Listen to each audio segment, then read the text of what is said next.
So Arsenal were winning 2-0. Palace came back 2-0. And somewhat times through the second half, Xhaka was brought off. So obviously, we're maybe going into detail as to what really happened during the game and everything. So he got brought off, and he started getting booed by the fans and everything. And then his reaction to getting booed was he was like, egging them on, cupping his ears and everything. Because obviously, it's really, took him aback like he was getting booed by his own fans, being the captain and everything. And then, went past Emery, went past everything, took off his jersey, went straight down the tunnel, and from what I'm hearing, he got into his car, he left the stadium and drove away, so left the whole vicinity. So here's my thing, and I think a lot of people I've seen videos of what's Torreira crying or something, tears, I've seen like soliloquies and heartfelt tributes and all that kind of stuff. Okay, this is where I stand up on it. Arsenal have one of the highest tickets you'll have out there. Fact. Arsenal have the highest season tickets price in all of Europe. That's another fact. Not anymore. I mean, Tottenham got higher than us now. I think Tottenham is more expensive than us. Well, now. they're most expensive one. Yeah. I think it might be. Okay. Either way. So either way. So, but it's definitely one of the most expensive. My thing is this. If I pay that much of money to go and watch my team play and watch them perform, I feel that it is perfectly within my rights to boo said player if I think said player is a brick. I believe Xhaka is a brick. I do not know whether he was playing good or bad in that whole thing. I've always said from a long time that Xhaka is average. He's an average player. And Arsenal have always needed a central midfielder who can dictate play. And when you look at Vieira, you're looking at Gilberto Silva, even when he was fit, Diaby, they always had quality, technically gifted central midfielders. And this is no fault of Xhaka's. Xhaka is a limited DM. And for Switzerland, in that kind of style that they play, they're not an attacking team, so they don't really need a Xhaka to really control things. So he's been left exposed because he's been asked to play a role that he simply doesn't have the skill sets for. So that's just exposed his limited ability as a football player. Play the players with their strengths, diminish their weaknesses, play them upon their strengths. But my thing about it is that I am not against Xhaka's reaction. I understand his reaction. It is wrong. And I think that Emery's has a spotlight because you now have to make a decision. Because your decision has to be, I strip him of the captaincy because that can be had by my captain. If Emery, you don't do anything and you act like you were acting as PSG, very passive and not really taking hardcore decisions, that makes you look even worse than you already do right now. I understand Xhaka's decision, but Xhaka should be grown enough to know that, bro, if you get the captain's armband removed from you and everything, you have to understand it. Because even if I understand your action is wrong and it doesn't make sense and it looks very bad. But I think a bigger point, and I'll give it to the boys to talk, is the issue was why was Xhaka made the captain in the first place? And how was Xhaka been given first team opportunities for so long? I was always like, wait a minute, this guy isn't very good. And I know how Arsenal play. And I know the kind of football that Arsenal like to play. And I know the midfielders that Arsenal have had. Why has this guy been consistently given all of these games and been allowed to play when this guy ain't that good? So I think it's only fair that I've got to throw it to Devo as an Arsenal man. But Devo, all I ask is this. You've got to keep it real. I've rolled up my sleeves. He's rolled up his sleeves. I'm all serious. Right. Keep it all the way real. Firstly, this booing situation, by all accounts, Xhaka didn't have a bad game. By all accounts, he didn't have a bad game. I believe from several people from within the stadium have said the reason why they were booing him is because it was 2-2. We were 2-0 up, went back to 2-2. He gets subbed off. He walks off the pitch as if we're winning 2-0. That's why they started to boo. It's like, hustle. We need to win this game. Get off the pitch. So he's strolling off. He throws the armband on the floor. They start booing him. And then he does all this, cupping his ear, doing this. That's not the reaction you should have from any player, let alone your captain. So when your captain's doing that, they start booing more. He then says F off and says F off to Emery as well. Walks down the thing, throws his shirt on the floor. So as far as I'm concerned, that's not captain behaviour at all. If you're the captain of a football club, you run off the pitch, you congratulate the person coming on the pitch, you say, come on boys, and you support the team. He didn't do that. Strip him of the captaincy. As far as I'm concerned, he should be out of the team. He should not be in the team. And not because of his performances, but because of his attitude. to go on the fans, people saying the fans shouldn't boo. I agree with what you're saying. When you pay money and you're in there and you see something that you don't like, by all means boo. I have no problem with that. What I do have an issue with is people hurling abuse online and calling him names and saying all this to his wife and saying this about his family. That I have an issue with. You have no right to go. There's a line. He's a There's sportsman. a line. There's He's a line. sportsman. He's doing a job. If he's doing his job wrong, criticize him. Criticize him for the job he's doing. Nothing to do with him as a human being. If he's rubbish on the football pitch, say you're a rubbish footballer. Leave it at that. There's no need for anything else. And I think certain... Oh, no, I mean, someone in the live said that he didn't actually throw it on the floor. He threw it at Aubameyang. So, that makes a difference. He threw it at Aubameyang and it didn't reach him. It landed on the floor. Like Aubameyang's going to need his shirt. No, the armband. The armband. He threw it. Okay, I thought he meant his shirt. What's he doing that for? Armband. Yeah. All right, but either way, you're supposed to hand it to him. Like, if you threw that at me, I'm like, what are you throwing that at me for? What am I like? Do you know what I mean? But I think there's a certain fan cam channel that has created this atmosphere around the club where people think they can say what they want to whoever they want, and because it's so celebrated, and even the players are watching it and joining it. People like Lacazette liking certain tweets and certain Instagram posts and stuff like that. When Bellerin had issue with this certain fan cam channel before, how do you think Bellerin feels now? He's watching Lacazette liking certain tweets and things that are going against a player and against the manager. What's that going to do in the dressing room? These kind of things can't be happening. If you're going to support the club, support the club. If you have anything to say about people's performances, say something about their performances. Don't be insulting them and abusing them and all that, because that's what's going to happen. All that's going to happen is fracture in the club between players, fans, manager, everything like that. To go on to Emery and what he does with Xhaka, it's been seen before. He got hounded out of Valencia because he lost the dressing room. Hounded out Paris Saint-Germain because he lost the dressing room. People keep going back to Sevilla. Oh, he did well at Sevilla. He didn't win an away game all season at Sevilla. Where are you getting this from that he is a top-class manager? He is not. He is not. He's lost the dressing room. He's not going to get him back. As far as I'm concerned, if we don't sack him soon, it's just going to get worse and worse and worse. And then at the end of the season, we're going to be out of the Champions League again when we have a great opportunity. Tottenham are not doing well. Man United aren't doing well. Chelsea are doing well, but they shouldn't be. You know, we should be above Chelsea right now. When you look at the problems that Chelsea have, there's no reason with the squad that we've got that we should be below Chelsea. Actually, before I go to Nick, just very quick question. You said what Emery should do. What do you think Emery will do? If you had to make a prediction, what do you think will happen? I think he may strip Xhaka of the captaincy, but I don't think he'll take him out of the team. I think he'll continue to play him. I think our midfield is our biggest problem. We've got Guendouzi who's in there doing a job on his own. Basically, he's doing the whole job of free man on his own, and he's 20 years old. We've got Torreira, who when he plays, he's played as a 10. He is not a 10. I don't know what Emery is seeing in him that makes him think that he can play as a 10.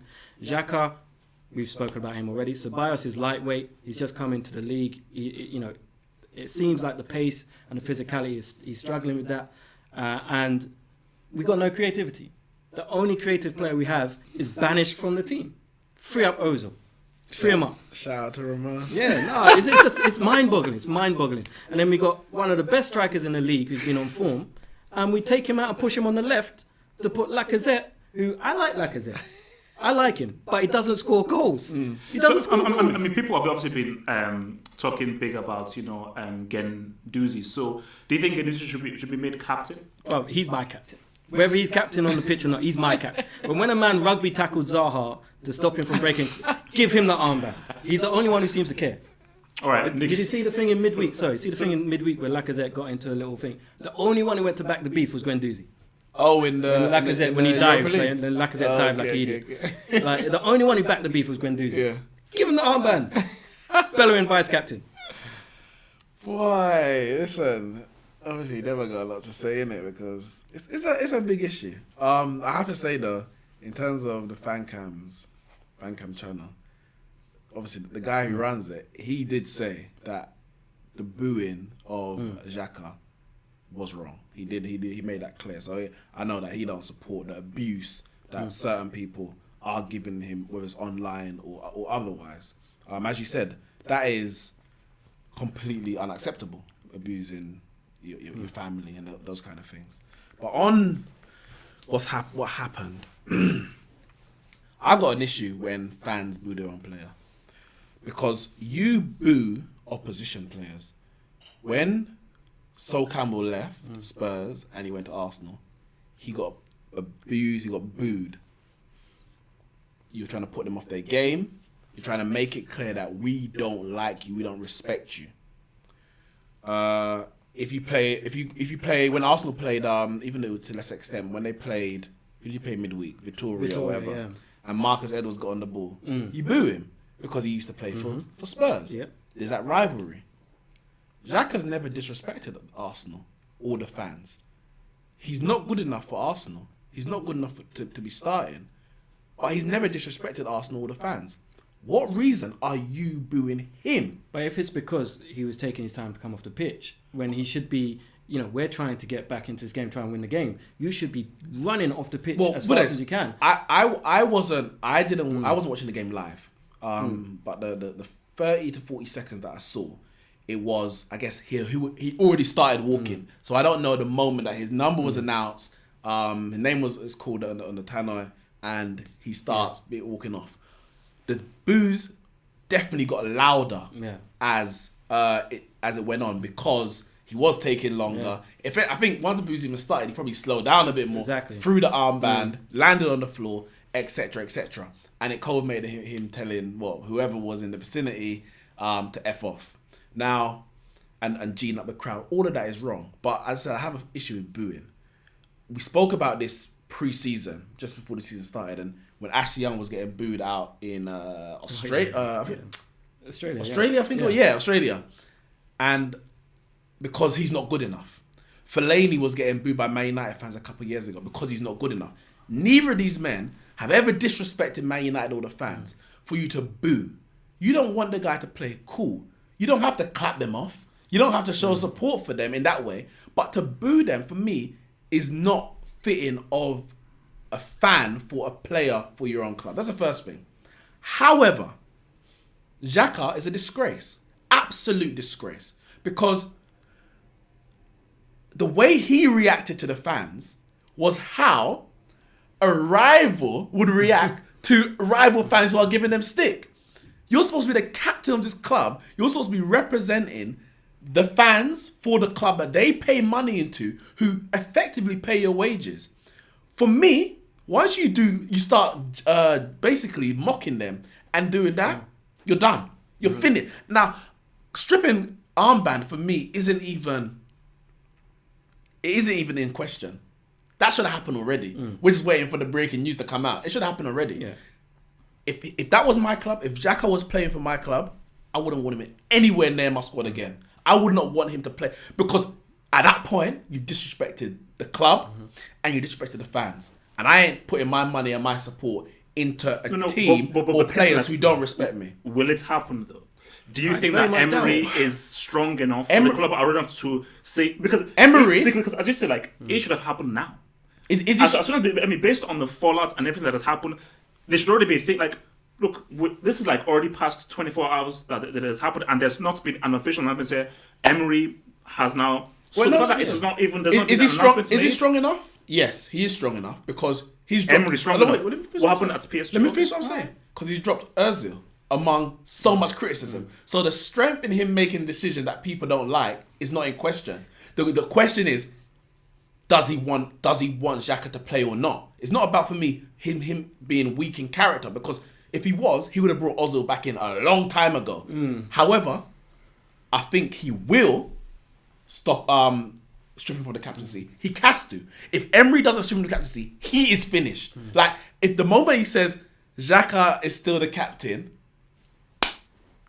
contract done. That's it. He's done. He will get the boos. He will get the jeers when he walks out slowly onto the touchline. That's another reason why Xhaka gets the reaction that he gets from the fans, because he's seen as Emery's boy. And because the fans are mad at Emery, because they're mad at Emery, they kind of take it out on him, and his reaction now has made it the intensity of the hate towards Emery is 10 times more because of Xhaka's reaction. Because now it's well, you put him as captain. Yeah. It's your fault. But we have to remember about this whole captain thing. Now, I don't know if it was just lip service. I don't know. But we heard from, was it Rob Holding? Yeah, the players. That the players voted. So he may not be the captain that Arsenal fans wanted, but he was the captain, apparently, that the players wanted. So if, as fans, you respect the other players and like the other players, surely you have to then respect their decision, even if it wasn't unanimous. I don't know, but you have to respect their decision to pick Xhaka. Apparently, it wasn't Emery who chose but that's it. a joke in However, it is a joke in That's itself. a joke in itself. It is. It's like if Man asking- United. It's like asking your kids, when do you want to go to bed? Yeah. Or what do you want for dinner? What kind of stupid What do you want is for dinner? that? They're gonna have ice cream and chocolate. Yeah. You have to make the decision as a manager. But sure, this is a very interesting, but sort of to the point. So, a guy in the comments he said that Laka and Oba were terrible, but it's okay because they are star players. Ridiculous. Why? So, Okay. Why was Lacan Aubameyang terrible? One, Aubameyang's playing out of position, and two, where's the service? Exactly. Who? Where's the creativity on our team we got the only. It gets me mad. It gets me mad. We got Ozil, who's like creates more chances than anyone else in our team. Like if you combine, like the whole team, Ozil will make more chances on his own. We haven't got our fullbacks, our fit fullbacks who are gonna create chances. Tierney's just getting into the team. Bellerin's still he's not match fit, so we're not gonna get chances created from those two. Xhaka's not doing it. Guendouzi's playing deep, really deep. It's very rare he's going to be able to get forward and create chances. Pepe, he created a few chances. I think he created 4 chances on the day, but he's still finding his feet. Where's what people have to understand? What Aubameyang's done this season for Arsenal has been ridiculous. It's exceptional. He is with the little service that he's got. He's just been on fire by himself. Yeah, he's had no help. I don't know. I don't have the stats, but I don't even know what's his conversion rate. For how little Arsenal have been creative, his conversion rate is probably not even sustainable. Yeah, you can't do that all season. Without his goals, we'll be 19th. But I got a question, Devin, because a lot of Arsenal fans talking about Ozil this, Ozil that, and again for me, partly the same Xhaka thing. They have frustration with Emery, so they're gonna find any reason to have a dig at him for decisions he does or doesn't make. What is this obsession with Ozil? Because when Ozil was in the team, I didn't hear anything, but not anything, but I heard a lot of abuse for Ozil. When I say abuse, not like personal, but in terms of he ain't good enough. Ozil is done, bro. Ozil is done. He doesn't turn up in the big games. His what do you call it? His lethargy on the pitch, etc., etc. That's all I heard for a lot of his time so far at Arsenal. Now he's not in the team because a lot of them also wanted Ramsey over Ozil. They would have rather Arsenal give that money to Sanchez than Ozil. After Ozil got that $350 a week, the man's form dropped off. And that was before Emery came. So what is this big push for Ozil to come back in the team? The big push is you hit the nail on the head there where you said Ramsey. Ramsey was a player who could create, he could score goals from the field. Sanchez, at times, before his form fell off a cliff, he was creative, he was scoring goals. We don't have those two players. We have no other creativity in the team. We have Ozil, who might not be, he might get played and not do what it is that we need him to do, but he has it in his locker. He's a creative player. He has it in his locker. What we're struggling with at the moment, we know our defence is not great. We know defensively we're not great. But if we can't go up the other end and create chances, we're not going to win football games. Ozil can do that. Because you see, my thing is, because I even did like a little video on it, because my thing is like, Guendouzi is just a central midfield type. Danny Ceballos, he's a very good player. He's not a number 10. He's not really a playmaker, a creator. Ceballos ain't done nothing since his debut. No. But listen, No, Ozil... My thing about Ozil is this, is that Ozil hasn't been relevant since 2010 to 2012. Where at the point, you can't say that. Ozil's best form was when Cazorla was in the midfield. It's funny. Ramon said the same thing. He was once Cazorla got injured. Yeah, but I was like 10 years ago. So see, my thing is that look, Ozil at his best when 2012, 2012 under Mourinho Real Madrid, he was the best. Yes, agreed. Yeah, I agree. But he's been relevant since 2014 World Cup. He wasn't. So basically, my thing about it is that even if he is still irrelevant and from the road, quality is still quality. You have to use the players at your disposal. It's very similar to what's happening with Zidane and Bale. You don't have the luxury of like, I can't use Bale. Use what you have at your disposal. Looking at what Arsenal's players they are out there, nobody has the creative ability. Whether you're going to do it or not is a different thing. If you have the ability, what's better, the potential to do something, or you don't even have the potential to do it.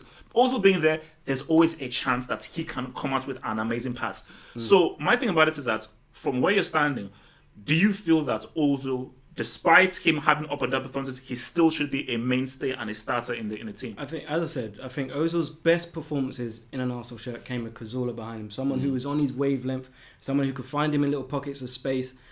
Once Cazorla was gone, we didn't have those players who could find him in those spaces and play little 1-2s and play off him. Sanchez did that very well as well. Sanchez and Ozil played well together. They could find each other. All that. Once Sanchez gone, we had Giroud. Is Ceballos that person now? Who He can could do be. Ceballos he's got a Cazorla. very he's got a very high football IQ. He's very neat on the ball. He could take in tight spaces. He could play a ball. I think he could work well with Ozil. I think Aubameyang, if he's making runs in behind, he could be found by Ozil. That's the funniest thing, because when Ozil came, obviously it was always spoke that he needs to have runners off him. Yeah. And you finally got And like he's two not in the runners. team. He's not in the team. This football club just winds me up. But All the tools are there.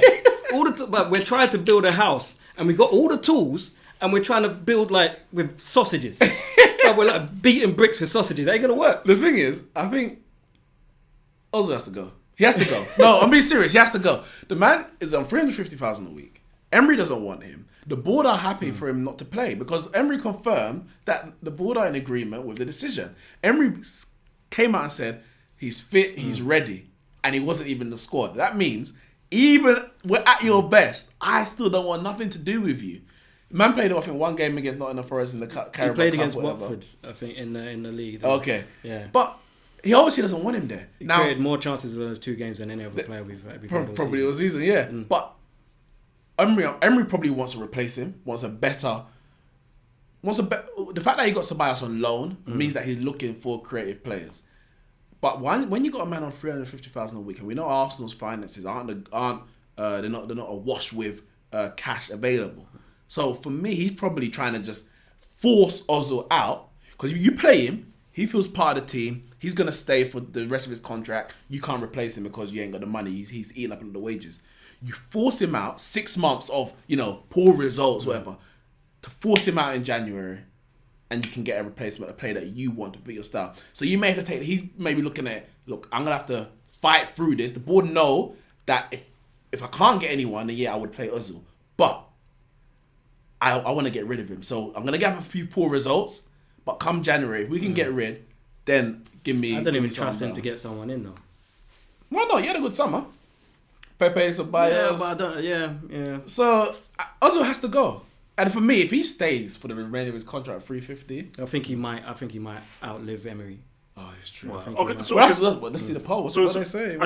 I mean, let's just look at Is he the gonna poll. outlive? Let's check this poll out, because remember I'm actually interested to actually see what the results are going to be. So the results of the poll. So the question was, how much longer should Emery get at Arsenal? So 12% say 12% say January 2020. Okay. 19% say end of contract. 30% say end of season. 40% in French, 40%. I don't speak German, so I don't know what that is in German. Say now. Damn. 40% I say voted he now. should be Did sacked. you? I voted now. I voted end the season. On all 3 I of still my voted end the contract. On all 3 of my accounts, I said now. I created 2 more accounts just to do that. Okay, so look, so guys, we have over 200 guys watching. Get those likes up, guys. Get those likes up. We have 200 guys watching. Doesn't cost anything. Get those likes up. Hit that like button. So, last 10 minutes of the show, send in your questions. I will try and pick out the best questions. So, whatever you want to ask all 3 of us, send in those questions in right now, and then we'll try and pick out the best questions to answer. So, Can I guys, ask them a question quickly? go for it. Arsenal. So if Xhaka is stripped of captaincy, which we all agree that he should, did you agree that he should be stripped? 100%. Okay. Who should be the Arsenal captain? The reason I asked, because I actually had a poll today. Yeah, Kolasinac. I voted in that. And I put, so it was Socrates, Guendouzi, Aubameyang, and Other. And Aubameyang won 42%. It's 18,000 people voted. Guendouzi's second, 29%. I voted for Other Guendouzi. got 18%, Socrates 11. And a lot of the people, so 227 comments, a lot of the people were saying Holding, Bellerin, Holding, Lacazette. I saw that name come, but Holding, Bellerin were probably the most. I think Holding is Holding even first choice. No, Holding's. I feel he should be. I liked Holding when he was in the first team before he got an injury at Old Trafford. He was solid. Our defence looked quite solid at that stage, and he's quite assured on the ball. I like Rob Holding. I think he's got a big future, and I can understand why people would see him as a future captain of the club. He has an assurance about him. He speaks well. There's always something about having an English captain at an English club. Bellerin, I think, has come. I hated Bellerin for a long time. You can ask anyone. Ask Drifter and then man. I used to gun Bellerin. I used to think he was soft. But I think he's improved himself. He's well spoken. He speaks well about the club. He's grown up around the club, so I can understand why he would be captain as well. I like Guendouzi, man. Guendouzi's got that. Is it too early? Yeah, it's probably too early. I'd personally, if Rob Holding was made club captain, I wouldn't mind. If Bellerin was made club captain, I wouldn't mind. But I think Guendouzi is a leader on the pitch. In terms of the way he performs at such a young age, when everything's going wrong. We saw it in the Europa League where he came on the pitch and said, "Ciao, I'll do it." Yeah, you know what I mean? I ran 30 yards, won the penalty, won the free kick, which was soft. That was never a free kick. You don't think so? Nah, that was never free. It was soft. Okay. But he done something and he said, right, I'm going to do this. And he's done that so many times. Aston Villa, was it? He's done it so many times this season. And I think someone like that, who might not necessarily, although he does talk a lot on the pitch as well, someone like that could be the kind of captain. What about Aubameyang? Because Xhaka obviously threw him the armband, so he's obviously he's vice on that pitch. He's vice captain. Okay, even ahead of Bellerin. Yeah, I believe so. Making him captain, is that like an Henry in the sense that he's our best player, he's our most influential on the pitch? He's also very influential in the dressing room. Okay. He's the Joker and he brings everyone together. Wait, who's this? Aubameyang. Oh yeah. So I can understand why he would have it. I wouldn't, like, if Aubameyang had it, I would be happy with that. But I do think in the future, if you want a solid captain who's gonna, and I always find it weird to have strikers as a captain. That doesn't sit right with me. Yeah. So I prefer it to be a keeper centre or defender. Yeah, centre back. No, keeper. For me, centre back or centre mid. That's it. No. Yeah. Keepers. Are you gonna argue against Oliver Kahn? Yes. Ballack would have been better. Get there. No, but the reality is, but Schmeichel was our vice captain. But for me, there's only so much you can do as a keeper when, if a striker's up the other end of the pitch, what are you gonna do? Run over to him? That's the reason why I wouldn't have a keeper. Yeah, he would have. But that's the reason why I wouldn't have a keeper, because their area where they can cover is much smaller. No, but it's not about that for me. When I look at a captain, it's your psychology and your personality. The personalities and the psychologies of keepers and centre backs, I think, blend very well in being leaders. And whenever you go into teams, that's why they say, keepers are always very crazy and everything. Keepers always have a personality. And your captain has to have a personality. Hence why you see some Roy Keane. But I think there's different types. There's different types of characters. Isn't there? There's those like Roy Keane who are basically going to be influential on the pitch by their performance.